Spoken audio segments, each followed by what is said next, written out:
Miss Harris had, where she stated she had the gun, she fired it 3 times, Mr. Peterson grabbed her arm and knocked it down, and the gun fired 2 more times. He was stabbed 14 times, 5 times in his back, 1 under his left cheekbone. In fact, his jaw was open. All right, so I'm pretty sure you guys heard today that Tory Lanez's team was doing a press conference to talk about some new evidence that they had that they felt like would change the narrative of his case with Megan Thee Stallion. His father got up and spoke on, how he's doing since being stabbed in jail. I think it was 14 times, a few times in the face, but they said Tory is expected to have a full recovery. But let's see what the team said. We're going to break this down in a non-biased way. Like the video and subscribe. Let's see what they had to say. Let's check out this evidence. Not long ago, Unite the People was approached by a gentleman named Bradley James. Mr. James informed us he was working as the bodyguard and driver for Miss Kelsey Harris during Mr. Peterson's trial. As such, he was in close proximity and he had privy to conversations she was having with her husband and others. Mr. James informed us he was not under a non-disclosure agreement or a confidentiality agreement and was free to speak with Unite the People, and that he was doing it because his conscience would not let him not speak and leave a man in prison for something he did not do. Mr. James informed Unite the People that he was witness to the conversation Miss Harris had, where she stated she had the gun, she fired it 3 times, Mr. Peterson grabbed her arm and knocked it down, and the gun fired 2 more times. In essence, Mr. Peterson never shot anybody, never even touched that gun, never fired the gun. This statement aligns with the statement of the only non-party witness to the case, Mr. Sean Kelly, who at trial testified he saw 2 women fighting, 2 men break up the fight, 1 man grabbed the other one's arm. Gunshots came from the passenger side. The passenger side is where Miss Harris was sitting. This further iterates that Mr. Peterson did not shoot Miss Pete, did not shoot at Miss Pete, or did not assault Miss Pete. It's just another irregularity in a list of irregularities in this case. For example, there were 3 potential suspects in the car that night, and yet the only DNA sample was taken of Mr. Peterson, even though unknown DNA was found on the gun. Why wasn't Miss Harris's DNA taken? Or was it taken and the information simply never given to the defense? Why wasn't the driver of the car, Mr. Jaquan Smith's DNA taken? Or was it taken and again, simply not given to the defense? Now, immediately, a lot of us go back to this Instagram post where it says, people saying Kelsey shot her, and Tory Lanez himself from his own Instagram said that's not true. Now, I see a lot of people saying that, okay, Tory said she didn't shoot her, but the guy just said Kelsey shot the gun twice. We don't know if that was in the direction of Meg or if she just shot it in the air, if she just shot it just randomly, and then her and Tory got into a scuffle, the gun fell, and it shot 2 more times. Now, I think to myself, so the gun fell and it shot twice? But maybe that can't happen. Maybe it could have fell and it fell once and shot, and then, it bounced up once and shot, bounced up twice and shot. Maybe that's what could have happened. But now we have a lot of people just going back to this Instagram post and saying, well, Tory said she didn't shoot her. Well, the guy didn't just say that Kelsey technically shot Meg. He just said Kelsey shot the gun. I don't know if those first 2 shots were the shots that initially hurt Megan Thee Stallion. You see what I'm saying? Does leave a lot of people saying, I told y'all so. The whole Kelsey angle has been there from the beginning, but it also still leaves the question, why didn't Tory say that? Why didn't Tory tell us the full story? And I think this guy who's on Tory's team, he should have an explanation for that. He should tell us why Tory felt the need not to defend himself. Because I'm sure most Megan Thee Stallion fans feel like this is hearsay. And once again, they're still asking, why didn't he defend himself? Because in their minds, we heard the phone call. They saw the witness on the stand, which is a whole nother conversation because a lot of people felt like they saw that witness talking to people on the other side. But still, that witness said, I saw a shorter man with the gun. Now, I'm going to end this video with Tory's father giving us an update on how he's doing after he was stabbed. And by the way, we recently found out that it was a man by the name of Santino Casillo, who is the guy who stabbed Tory. And it's a lot of conversation about, you know, how hectic things are in that jail. We know it's a California jail, basically gangland. And so let's see what Tory's father had to say about this. I think he retold the story of what happened. So we'll check this out. Daystar did not suffer superficial wounds.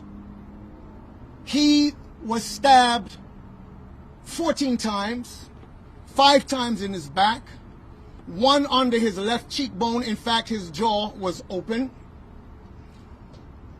He was stabbed twice in the back of his head, and the rest in his torso, arms, and in his chest. It may seem sensational, but thankfully, like Dr. King, it was close to his heart but did not penetrate. After that, he was being rushed to a facility nearby in a vehicle in which he said, and I quote, "Dad, I thought it was my last. And having made my peace with God, I said, okay, God, is this how it's supposed to end for me?" But God said no. God told him, do not give up. In the car, upon which he turned to the attending officers and he said, you must get me to wherever is the closest place that I can get to. I'm bleeding out here. He didn't even know his lungs had collapsed. All he knows is that he couldn't breathe. He could hardly speak. Upon which the officer turned around and looked at him and said, nah, we got to take him. He has to be airlifted. And thankfully, to God be the glory, he was airlifted. I want to report to you that I am very thankful to all of the attending nurses, doctors in that facility. They have done an amazing job in their professional capacity. I would also like to publicly say thank you to the COs, the correctional officers that we have seen around him. In fact, these guys have been nothing but kind to him. The system is one thing, but guess what? There are people who work in the system, and some of them still have hearts. Some of them still have a conscience. So as I'm winding down today, I would like to report to all of you who care about Daystar Peterson, the artist Tory Lanez, around the world. The reports in the hospital is that he is doing remarkably well. I was told yesterday, because they had already taken out the tubes that were draining the fluids from his lungs, they had already taken them out by the time my wife and I got there. And I was told by the nurse, in his particular condition, normally they would have had to leave those tubes in at least a couple more days. But yesterday they took him out because they said he is recovering remarkably. All that is left is for the healing of the wounds. So thank you for all the prayers that have gone up sincerely on behalf of Daystar and my family. We are truly grateful. But this is not over. So I'm reaching out to every prayer warrior around the world who knows what Christ stands for. Please continue to stand with us.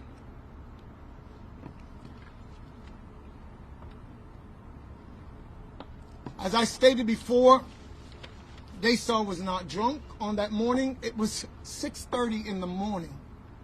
It was nothing like that. It was an unprovoked attack. I don't want to go into the details of how it went, although I know them, because it is too gory to be describing right now. And so as I close today, whatever has been needed to be said has been said. So as I close, I want to quote you David, the king of Israel, who said, "You lead me beside still waters and you restore my soul. You lead me in the path of righteousness for your name's sake. And even if I walk through the valley of the shadow of death, I will fear no evil." One of the officers turned to me yesterday and he said, "You would be so proud of your boy. He has been in here and he has been praying." I got there to the hospital the first day, and typical Daystar, he was entertaining those officers. They were laughing. They were just, and he said, "Dad, it only hurts to laugh." But something broke my heart yesterday. When towards the end of our visit, he said, "Dad, why is it that my life has to go through so many trials? Why? Why do I have to experience this?" And that's the note that I want to close on, to tell you that this person they've been trying to paint as a monster, that they were so scared when all of those testimonies came in. People I did not even know that he had secretly done things for. This is a guy, he would do things and not even tell anybody. And one young lady called me and said, "I was struggling. I was diagnosed bipolar. I was struggling. My children said your son offered to pay my rent for 1 year while I could recover." The prosecution at the trial, when all of those testimonies came in and said, "Oh my God, you think that we were here to hand out the Nobel Peace Prize?" And that's how he dismissed it. But as I sat on the court steps that day, God records all of it. And I know that my son will have justice. I lastly would like to reach out via this medium to say to the governor of the state of California, "Sir, it is in your hand to do something about this. You have the power and the means to examine the evidence that has been presented even to the courts. This is a travesty of justice. And to allow my son to go back into that same situation, a kid that when he went to prison, one of the things he has done so far is through his music to open up the cases of over 467 people through his Hands of God project to help families who can't even pay for justice on behalf of their loved ones."